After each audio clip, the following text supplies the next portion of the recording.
Todd, thank you so much for the time. How you doing today? I'm doing all right, man. I can't complain. Just walking around and, doing some interviews, man. Obviously, I was here on behalf of Bush's Grill and Beans, but we can just talk regular, Talk about whatever. I mean, you just watched you go say hello to your team's starting quarterback this year, Carson Beck. Yeah, I got to get me a picture with him, man.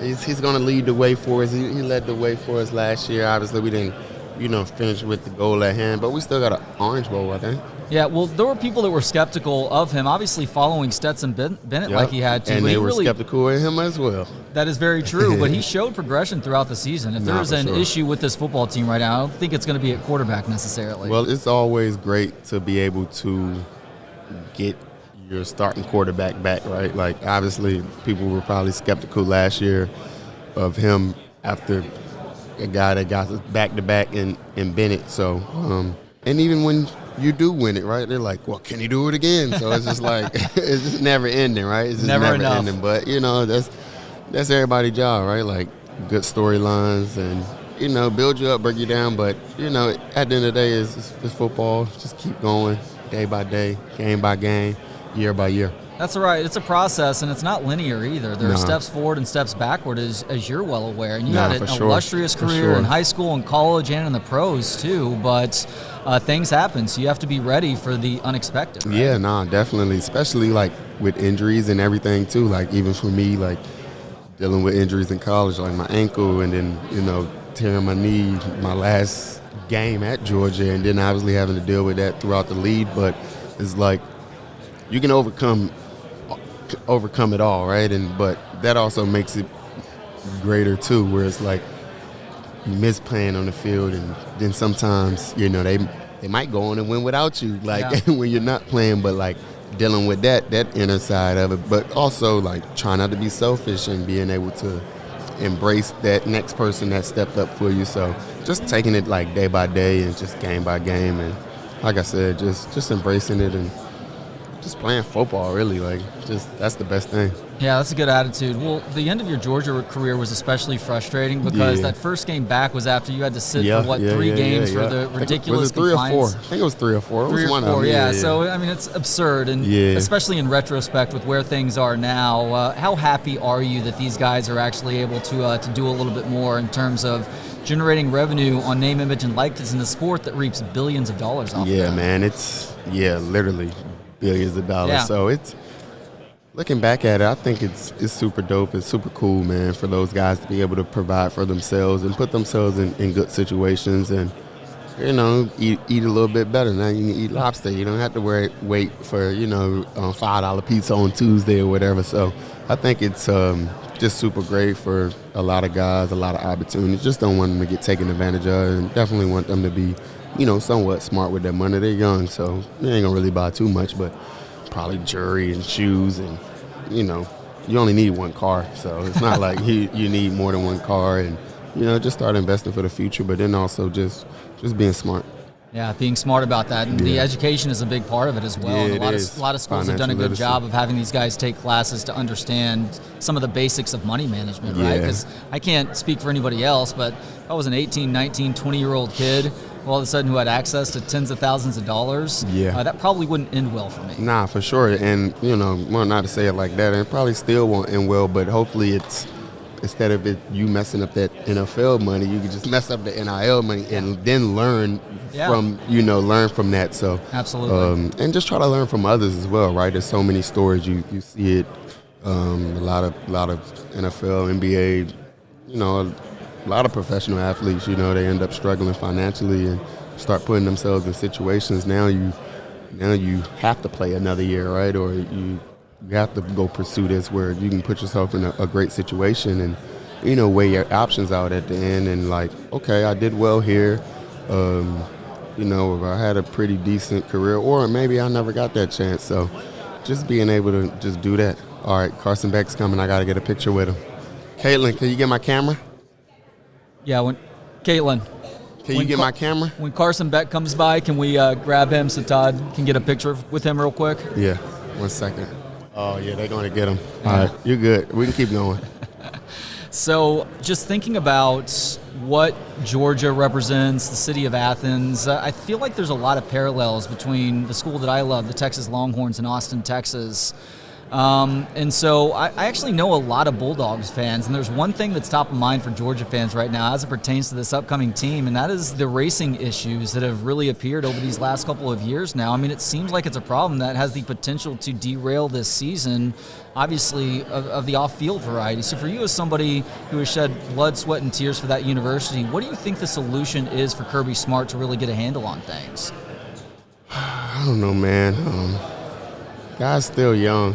Yeah, he's still young, and you would hope that they will learn. But obviously, I know his main focus is about football, and they have people on the staff where player development and stuff like that. And I'm sure they do programs where they bring in former players that have done things in the past. But just being smart. I tell guys all the time, like, yeah, you're not a saint, right? Like you're young, you're still maturing, you're gonna go through stuff, but like, just don't make it one of those situations where it's like you screw yourself out of getting yourself a bad rep. Now you're getting a bad draft stock, or let alone like you're getting kicked out of school. So Just don't let it get to that point where it's like, hopefully it's just a minor mistake. It's something you can fix.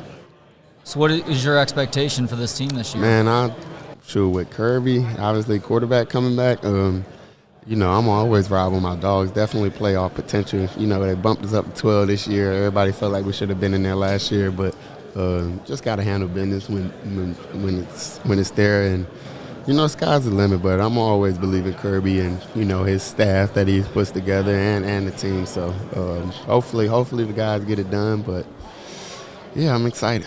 Are you coming to Austin for that game? I'm trying to, and that's the F1 week. Oh, it is. So yeah, wild. I'm trying to put a couple of activations going on. If y'all got something going on out here, y'all come holler at me or come see me, and maybe we get something done. I'll keep that in mind. Dude, you were one of my all-time favorite running backs. Oh, appreciate it, man. Speaking very selfishly, and I know you did something really awesome with it, but you helped me go undefeated in a fantasy football season. One of your last have years. you won since? No, I haven't, as a matter of fact. That was the mountaintop, so thank you for helping me to see the mountaintop. A lot of guys have a hard time finding a renewed sense of purpose once that career comes to an end. It's unfair for you, dude. Your career comes to an end so abruptly in your mid to late 20s, but you have such a healthy perspective on things. I'm curious, what is that renewed sense of purpose for you now? I'm sorry. Sure. I'm sorry.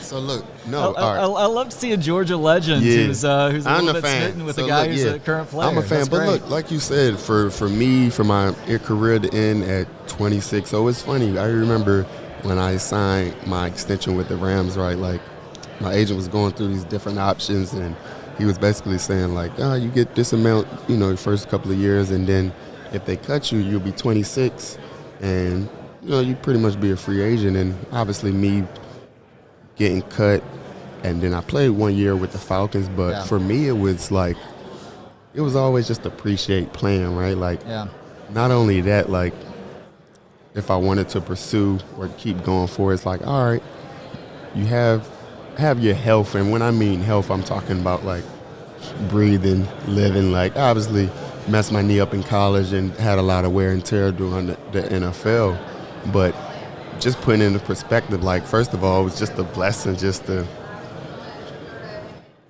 grow up in North Carolina, Tallboro, North Carolina, go to Georgia, become, like, I guess one of the greats, and just people just become fans and kind of hear my story. But hopefully someone else can see how my career went, or just see my story, and, if they do get in that same situation, hopefully those guys can reach out and maybe I can see something coming, maybe with a former running back where it's like, oh, that situation was almost like mine. It's like, hey, man, first of all, like some stuff you can't control, right? Like some stuff you can't control, and just try to put yourself in the best situation. But that's where it goes, where it's like taking care of your mind,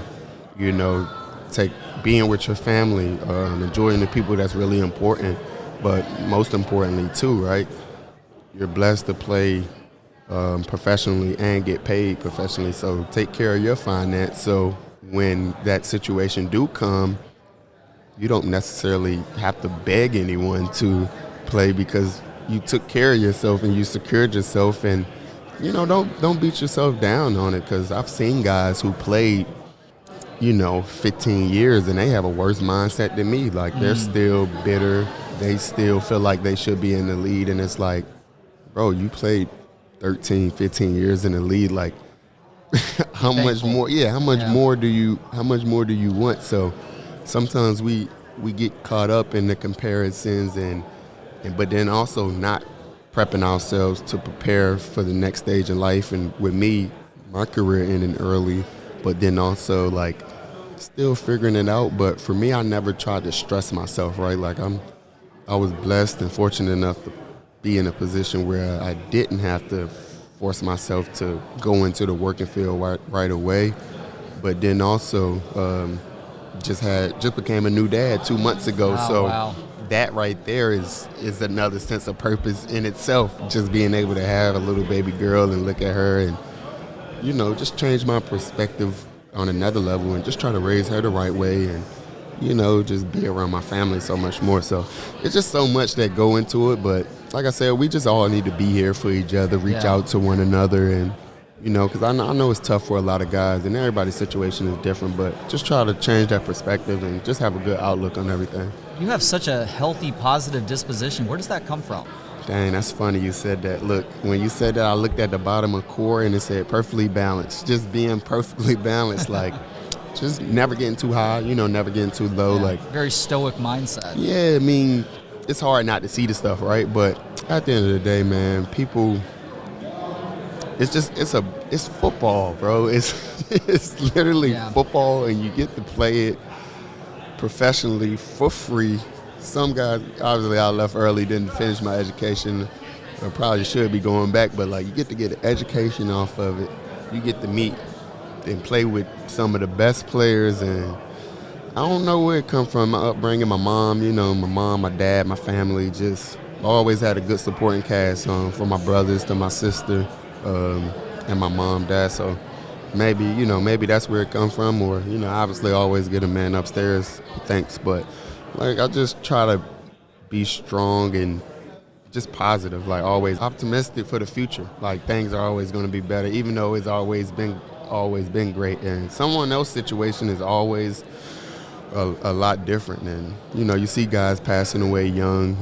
Obviously we had the Kobe Jones the other day, and when you see stuff like that, man, it literally like just makes you grateful just to be here and just be blessed, really, to be honest with you. Like, you're right that new life form helps with that too. You said 2 months old now? Yep, 2 months. So you know just how worthless we are in the process 2 months in. I've got a 9 and 7-year-old now. Having said that, though, you try and do what you can to help mom out, to give her a little bit of a break, and to get all your cuddles in too. What is your favorite part about being a dad 2 months in?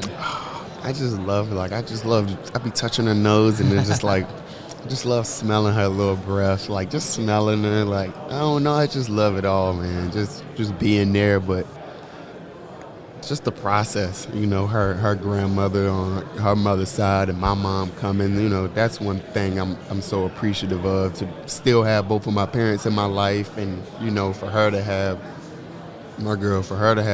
both of her parents in her life and be able to enjoy this process, so that's what I just love about it, everything, really. Excellent. All right, last question now. The most important question, Todd. You're a North Carolina guy. You're here in Texas. North Carolina or Texas barbecue? Come on now, I ain't gonna lie, I ain't never really been a fan of the Texas barbecue. I'm always a North Carolina guy first, Memphis second, Kansas City third, St. Louis, and then Texas after. So is it you just don't like the brisket, or you think everything else is a little bit overrated?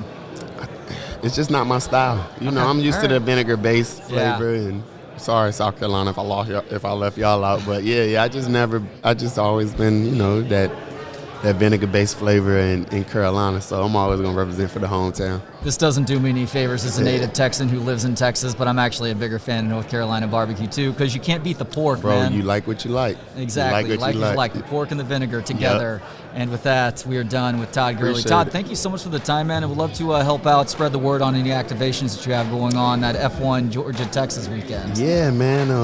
I'm doing that obviously here on behalf of Bush's Grill and Beans.